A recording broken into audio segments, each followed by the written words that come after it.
My name is Mansi and I'm here to introduce Dr. Purnima Gauri.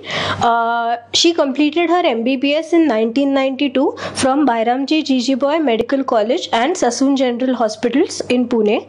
Her MD Medicine in 1996 from Pune University and her DNB Neurology from Nagpur under the supervision of Dr. Tauri, one of India's first generation neurologists.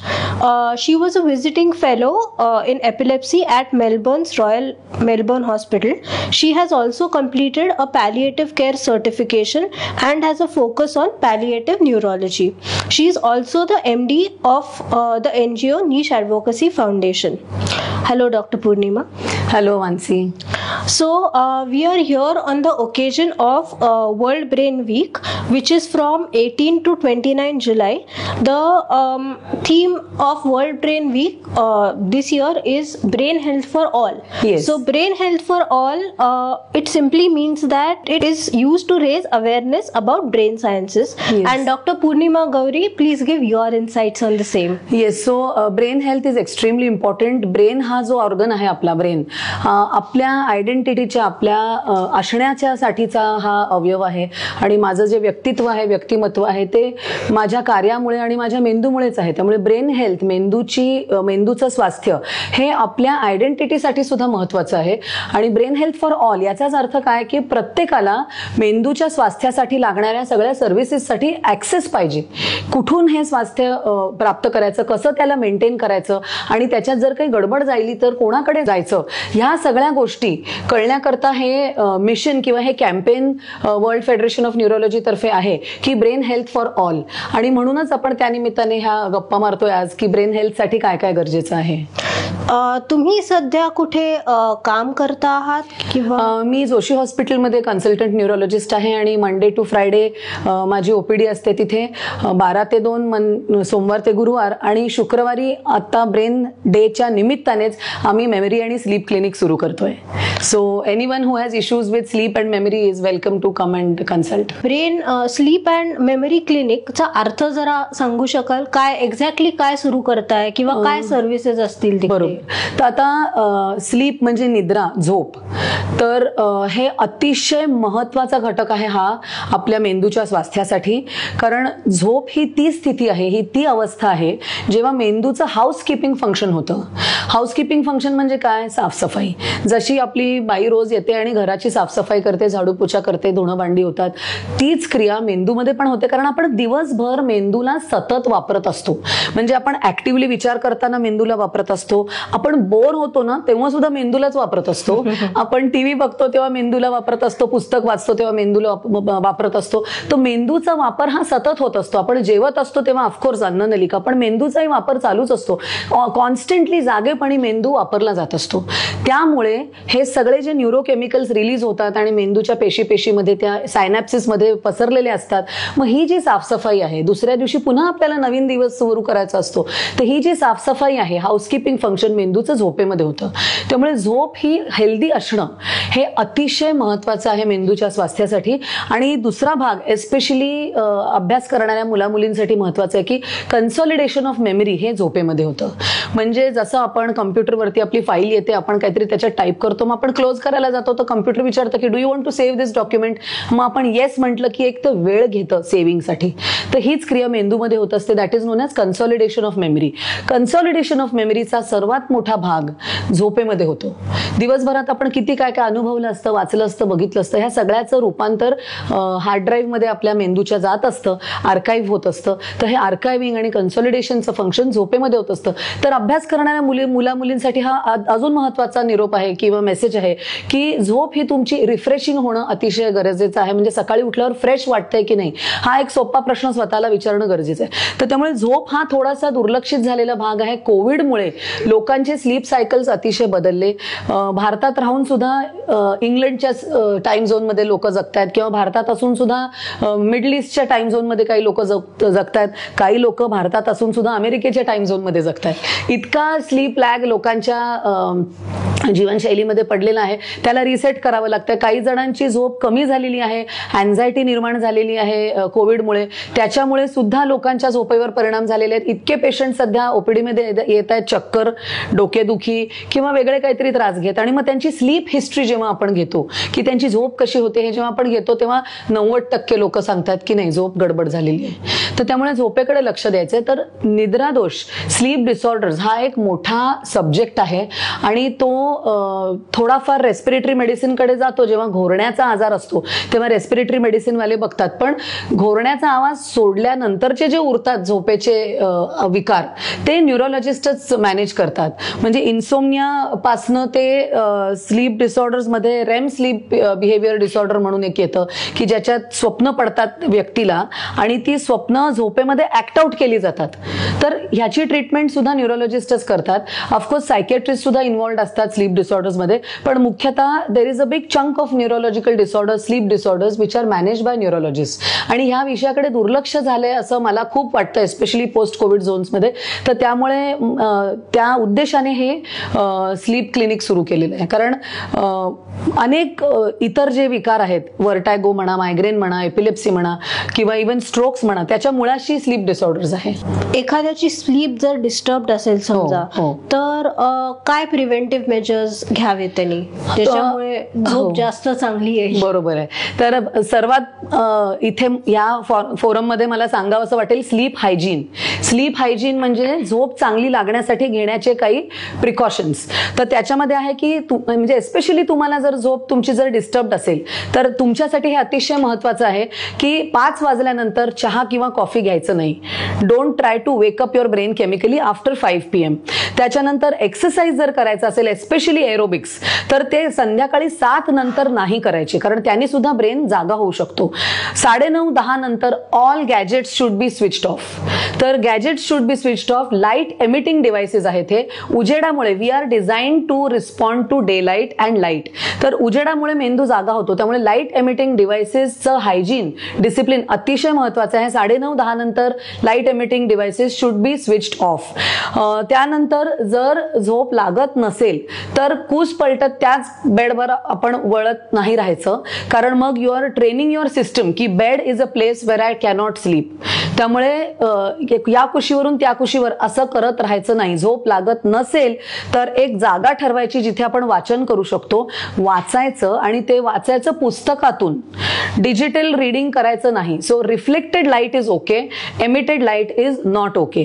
तर वाचन करायचं. आणि मग काय वाचायचं, जर तुम्ही शाळेत कॉलेजमध्ये असाल तर जो सर्वात अवघड विषय वाटतो तो वाचायला घ्यायचा, कारण मग त्याच्यामुळे ती हळूहळू झोप येतेच. इंटरेस्टिंग किंवा चॅलेंजिंग काही रात्रीच्या वेळेस वाचायचं नाही. वाचलेला न्यूजपेपर तुम्ही परत वाचू शकता, देवाधर्माचं काहीतरी परत वाचू शकता, मिस्ट्री स्टोरी, क्राईम थ्रिलर वाचायचं नाही. लव्ह स्टोरीज रात्री वाचायला घ्यायच्या नाही, कारण पुढे काय होतं हे कुतूहल असतं. त्यामुळे रीडिंग. तर I will just go through this again की no stimulants after 5 PM, no aerobic exercise और fast exercise after 7 PM, all light emitting devices should be switched off after 9:30 to 10 PM. आणि कुलिंग डाऊन साठी reading तुम्ही करू शकता. Reflected light म्हणजे पुस्तकातून वाचायचं आहे आणि या कुशीवरून त्या कुशीवर असं पलटी मारत कॉटवर पडून राहायचं नाही. जेव्हा झोप येईल तेव्हा मग लगेच जाऊन तिथे झोपायचं. आणि in spite of all this, if you are having a problem, keep a sleep diary. म्हणजे एक महिनाभराचा रेकॉर्ड ठेवायचा. किती वाजता झोपले, अंदाजे आज किती वाजता जाग आली, आणि नंबर 3, आज मला उठल्यावर फ्रेश वाटतंय का, झोपेची वेळ, उठायची वेळ फ्रेश वाटतंय का, ह्याचं एक लॉगबुक ठेवायचं 30 दिवसाचं. If it is showing some problems, report to your neurologist. I am always available at Joshi hospital from Monday to Friday. नाही, नक्कीच ही खूप महत्वाची आणि इम्पॉर्टंट इन्फॉर्मेशन तुम्ही दिली, तेही शॉर्टमध्ये त्यांनी दिली आहे. मला असं विचारायचं आहे, स्लीप डेप्रिव्हेशन आणि इन्सोमनिया ह्याच्यात काय फरक आहे? इन्सोमनिया म्हणजे झोप लागतच नाही आहे किंवा लागतीये पण लगेच उघडतीये, किंवा लागतीये आणि छोट्या छोट्या गोष्टींनी सारखी सारखी उघडत राहते, त्यामुळे जेवढी व्हायला पाहिजे ती होत नाहीये. तर इन्सोमनियामुळे सुद्धा स्लीप डेप्रिव्हेशन होतं किंवा झोप येते आणि ते मूल किंवा that youth or even that adult person because of anxiety उडवत राहतंय झोपेला. सो स्लीप डेप्रिव्हेशन इन्सोमनियामुळे होऊ शकतं किंवा आपण मुद्दाम सुद्धा पार्टी आहे, घरात फंक्शन आहे आणि आपण कमी झोपतोय तर त्याच्यामुळे सुद्धा स्लीप डेप्रिव्हेशन होऊ शकतं. आणि जसा बँकेतनं लोन घेतल्यावर जसा कंपाऊंड इंटरेस्ट लागतो तसाच इंटरेस्ट स्लीप डेप्रिव्हेशन मध्ये लागतो, स्लीप डेट तयार होते. तर सोमवार ते शुक्रवार मला 5 दिवस जर झोप नाही लागली तर शनिवारी ती स्लीप डेट 5 दिवसाची जमा झालेली असते विथ कंपाऊंड इंटरेस्ट आणि मग हेल्थवर परिणाम होऊ शकतात. ब्लड प्रेशर डेव्हलप होऊ शकतं विथ क्रॉनिक इन्सोमनिया, तुमचा डायबिटीज नॉट मॅनेजेबल रेंजमध्ये जाऊ शकतो आणि तुम्हाला कार्डिओव्हॅस्क्युलर प्रॉब्लेम्स, तुम्हाला ब्रेन स्ट्रोक रिलेटेड प्रॉब्लेम्स होऊ शकतात आणि ऑफकोर्स तुमच्या मेमरीवर तर परिणाम होऊच शकतो. त्यामुळे sleep is very closely related to complete health of a person, emotional, mental as well as physical. आणि एखाद्याला किती झोपेची गरज असते, खरी गरज किती असते? कारण आपण बघतो की म्हणजे मुलं आजकालची तर म्हणजे खूपच वेळ नुसतीच झोपलेली असतात, स्पेशली फोन बघितल्यावर, रात्री उशिरा झोपणं, मग दिवसभर असं अर्धवट झोप येत वगैरे असतात. मग खरी झोप किती लागते? बरं, तर ऑन अन ॲव्हरेज माझ्या क्लिनिकमध्ये मी सांगते की 7 ते 9 तास झोपेची गरज आहे. 7 तासापेक्षा कमी नको आणि 9 तासापेक्षा जास्त नको. This is on an average. पण काही लोक असतात ज्यांना 5 तासाच्या झोपेने सुद्धा भागतं. Most famous example is of Napoleon Bonaparte, जो म्हणतात की 4 तासाच्या झोपेने त्याचं भागायचं, घोडेस्वार करताना सुद्धा तो झोपायचा वगैरे. पण ही खूप कमी अशी लोक असतात. अनफॉर्च्युनेटली आय नो की I will face a lot of flax because of what I am saying. पण कोचिंग क्लासेसमध्ये आजकाल ठासून सांगितलं जातं की 5 तास झोप इनफ आहे. But that is not true for everybody. अशी खूप कमी लोक आहेत ज्यांना 5 तासाच्या झोपेने भागतं. 7 तास ते 9 तास ऑन अन ॲव्हरेज झोप लागत असते व्यक्तीला. 7 पेक्षा कमी नको, 9 पेक्षा जास्त नको. द की क्वेश्चन इज सकाळी उठल्यावर मला रोज फ्रेश वाटतंय का? जर तुला 5 तास झोपून सकाळी फ्रेश वाटत असेल तर मे बी तुला 5 तासाच्या झोपेने भागतंय. अजून एक मुद्दा आहे की काही लोकांना जागून अभ्यास करायची सवय असते, काही लोकांना सकाळी लवकर उठायची सवय असते. तर ह्याला सोप्या भाषेत स्लीप मेडिसिन मध्ये लार्क्स आणि आउल्स म्हटलंय. So I am an owl, मला जागरण करून अभ्यास करावा लागायचा. पण my mother is a lark, तिला सकाळी उठून अभ्यास करावा लागायचा. तर हे प्रत्येकाचा इनबिल्ट मेकॅनिझम आहे स्लीपचं. काही लोकांना ची जी रचना असते ती 23 तासाच्या दिवसाची असते, काही लोकांची रचना 25 तासाच्या दिवसाची असते. पण ऑन अन ॲव्हरेज आपली रचना 24 तासाच्या दिवसाची असते. तर आपल्याला ॲव्हरेजचीच आधी काळजी करायची आहे. एक स्लीप या विषयाशी रिलेटेड शेवटचा प्रश्न. एखाद्याला झोपायला साधारण किती वेळ लागतो? म्हणजे मी आता बेडवर आली आहे समजा झोपायला, तर मग किती वेळ लागेल मला झोपायला? तर प्रॉपर कुलिंग डाऊन तुमच्या सिस्टमचं जर झालं असेल, मनात विचार असे खूप ॲजिटेटेड नसतील तर एक 15 ते 20 मिनिटामध्ये झोप लागायला पाहिजे. जास्त लागत असेल तर वी हॅव टू थिंक की काय होतंय, मनात काय होतंय, बॉडीमध्ये काय होतंय, फिजिकली आणि मेंटली. सो मेंटली जर विचार करायचा झाला, कारण कोविड रिलेटेड खूप जास्त अँझायटी असते लोकांच्या मनात वगैरे, तर मग किती लवकर त्यांनी मेडिकल हेल्प सीक करायला पाहिजे? आणि मेडिकल हेल्प जर सीक करायची असेल किंवा प्रोफेशनल हेल्प जसं म्हणतात ती सीक करायची असेल तर कुठली जागा अशी आहे की जिकडे रेकमेंड कराल? कारण आजकाल तर माहिती आहे की ऑनलाईन बरेच कन्सल्टेशन्स होतात किंवा वेबसाईट्स बऱ्याच असतात जिकडे ऑनलाईन थेरपिस्ट वगैरे असतात. तर मग अशा ठिकाणी जावं का प्रॉपर हॉस्पिटलमध्ये वगैरे जावं? कोविड नंतर आता जग पुन्हा ओपन अप झालेलं आहे आणि फेस टू फेस काउन्सिलिंग हे कधीही is going to be better than online consultation. कारण जे वाईब्स आपल्याला एकमेकाचे फेस टू फेस मिळतात ते ऑनलाईन कन्सल्टेशनमध्ये मिळत नाहीत. आणि काउन्सिलिंगची सुविधा सुद्धा जोशी हॉस्पिटलमध्ये आहे. आणि तुम्हाला जर स्लीप प्रॉब्लेम असेल तर जसं मी सांगितलं स्लीप हायजीन मेजर्स फॉलो करायच्या, 1 महिन्याचं स्लीपचं लॉगबुक ठेवायचं झोपेचं. आणि त्याच्यात प्रॉब्लेम दिसत असेल, if more than 20% of the days you are not sleeping well, then you have to report. आणि जर गरज असेल तर औषधांची मदत पण टेम्पररीली घ्यायची. काउन्सिलिंग आणि बाकी बिहेव्हिअरल थेरपी या सगळ्यामुळे हा प्रॉब्लेम सोडवता येतो. जितक्या लवकर तुम्ही ट्रीटमेंटला ऍक्सेस कराल तितक्या लवकर हा प्रॉब्लेम सोप्या पद्धतीने मॅनेज केला जाऊ शकतो. त्यामुळे avail the help available faster than what you are thinking की जाऊ दे 4 महिने बघतो, ह्या मैत्रिणीने सांगितलेलं बघतो, त्या मित्राने सांगितलेलं बघतो, असे स्वतःवर प्रयोग करण्यापेक्षा लवकर रिपोर्ट रिपोर्ट व्हा and get your sleep problem treated. बऱ्याच लोकांच्यात एक अडी बसलेली असते की मी औषधं घेतली समजा तर मला सवय लागेल त्या औषधांची किंवा मी आयुष्यभर त्याच औषधांवर डिपेंडेंट राहील आणि मला झोपच लागणार नाही त्या औषधांशिवाय. तर मग हे कितपत खरं असतं? हे खरं नाहीये आणि त्याची जबाबदारीच तर आमची असते. That is why we are sitting there की it is my responsibility to see that you don't become dependent on those medicines. आणि it's not just a skill, it's also an art form.